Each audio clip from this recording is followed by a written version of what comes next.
तीन जो महत्वपूर्ण पहलू थे उस पर सर्वोच्च न्यायालय ने एक दिशा दे दी। जैसे वक्फ बोर्ड और वक्फ काउंसिल सरकार को अंडरटेकिंग देनी पड़ी, उसमें कोई नियुक्तियां नहीं होंगी, उसकी संरचना में कोई बदलाव नहीं होगा।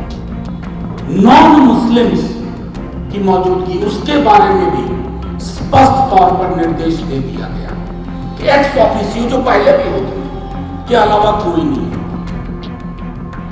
तीसरी चीज, समुदाय की अपनी, आप देख सकते हैं हमारे तमाम साथी जो इस वक्त उपलब्ध हो सके, हम सब आपके समक्ष हैं। कुछ बातें कल के माननीय सर्वोच्च न्यायालय के जजमेंट तो नहीं कहूँगा, जजमेंट तो भी इंटरिम है, 5 मई को अगली सुनवाई है, लेकिन माननीय मुख्य न्यायाधीश की सदारत में जो बेंच जो उसने फैसला दिया है, जो एक दिशा दी है, वो बहुत महत्वपूर्ण हो जाती है। वक्फ संशोधन के मामले में संशोधन पहले भी हुए थे इस देश में, लेकिन कभी भी साझा तहजीब को बिगाड़ने की कोशिश नहीं हुई थी। मैं शुक्रिया अदा करता हूं बिहार की जनता का, देश की जनता का, देश की संसद का, अपने नेता राष्ट्रीय अध्यक्ष लालू जी का और नेता प्रतिपक्ष तेजस्वी जी का। आप पूछेंगे क्यों? सर्वप्रथम तो बीमार अवस्था में एम्स में लालू जी एक एक पल पार्लियामेंट में क्या हो रहा है वक्फ को लेकर के वो मॉनिटर करते रहे, संलिप्त रहे, पूछते रहे। नेता प्रतिपक्ष एक एक मिनट यहां से देख रहे थे।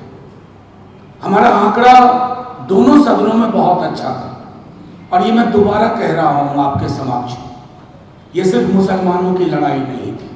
मुसलमानों के लिए हिंदुओं, सिखों, ईसाइयों, बुद्धिस्टों की भी लड़ाई थी।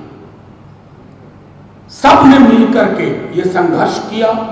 सदन के अंदर कितने सदस्य मुस्लिम हैं, लोकसभा हो या राज्यसभा, ये हिंदुस्तान की अस्मिता, भारतवर्ष की पहचान की लड़ाई बनकर निकली। और शायद ये संदर्भ माननीय सर्वोच्च न्यायालय तक भी गया, जब सदन के अंदर ये फैसला अंक काफी होने के बावजूद सरकार ने अपने पक्ष में सदन का बहुमत हासिल किया। नेता प्रतिपक्ष तेजस्वी जी ने फौरी तौर पे कहा अब कानूनी लड़ाई लड़ेंगे। राष्ट्रीय Janata Dal one of the earliest petitioner था इस पूरे मसले में, और जो 10 पिटीशन पर माननीय सर्वोच्च न्यायालय ने चर्चा की, उस 10 में प्रमुखता से राष्ट्रीय जनता दल का पिटीशन। मैं ये बात इसलिए अंडरलाइन कर रहा हूं कि ये सियासत का सवाल नहीं है राष्ट्रीय जनता दल के लिए, ये सवाल था इस देश की पहचान क्या होगी। और मुझे बेहद खुशी है कि 2-3 जो महत्वपूर्ण पहलू थे उस पर सर्वोच्च न्यायालय ने एक दिशा दे दी। जैसे वक्फ बोर्ड और वक्फ काउंसिल सरकार को अंडरटेकिंग देनी पड़ी, उसमें कोई नियुक्तियां नहीं होंगी, उसकी संरचना में कोई बदलाव नहीं होगा। नॉन मुस्लिम्स की मौजूदगी, उसके बारे में भी स्पष्ट तौर पर निर्देश दे दिया गया कि एक्स ऑफिसियो जो पहले भी होते थे के अलावा कोई नहीं होगा। तीसरी चीज, समुदाय की अपनी स्मृति होती है। सदन में भी लोगों ने कहा था कोई चीज 600 साल पुरानी है, 800 साल पुरानी है, 900 साल पुरानी है, किनको कहां से कागजात लाएंगे? अभी बिहार में जमीन का सर्वे हो रहा था, कई लोगों के पास कागजात नहीं थे।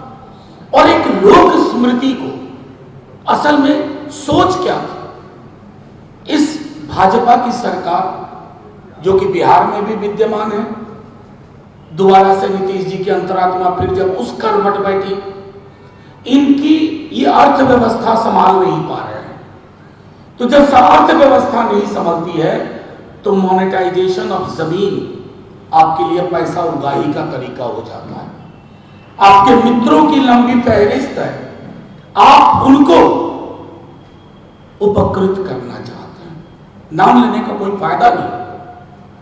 अभी बहुत सारे मसले हैं। वक्फ का जो संशोधन आया, जो विधेयक, जैसे 5 साल प्रैक्टिसिंग मुस्लिम, अब ये ऐसी चीजें हैं, कहां जाकर के एम्प्लॉयमेंट एक्सचेंज की तरह तो है नहीं कि एम्प्लॉयमेंट एक्सचेंज में आप जाके कहते हैं तो उसी तरह की मुस्लिम एक्सचेंज, हिंदू एक्सचेंज की मैं हिंदू हूं, मैं मुसलमान हूं, मैं 6 बरस से हूं, मैं 4 बरस से हूं, मैं 7 बरस से हूं। ऐसी सरकार को ये संदेश गया है कि बहुमत का मतलब बुलडोज करना नहीं होता है। सरकारों को बहुमत मिलता है देश को समन्वय के साथ चलाने के लिए, संयोजन के साथ चलाने के लिए, सहकारिता के साथ चलाने के लिए। ये नहीं कि एक कौम को आप हाशिए पे खड़ा करें। और मुझे बेहद खुशी है, दोबारा दोहरा रहा हूं, बिहार ही नहीं पूरे देश की आवाम, किसी भी समाज के हो, उनको ये स्पष्ट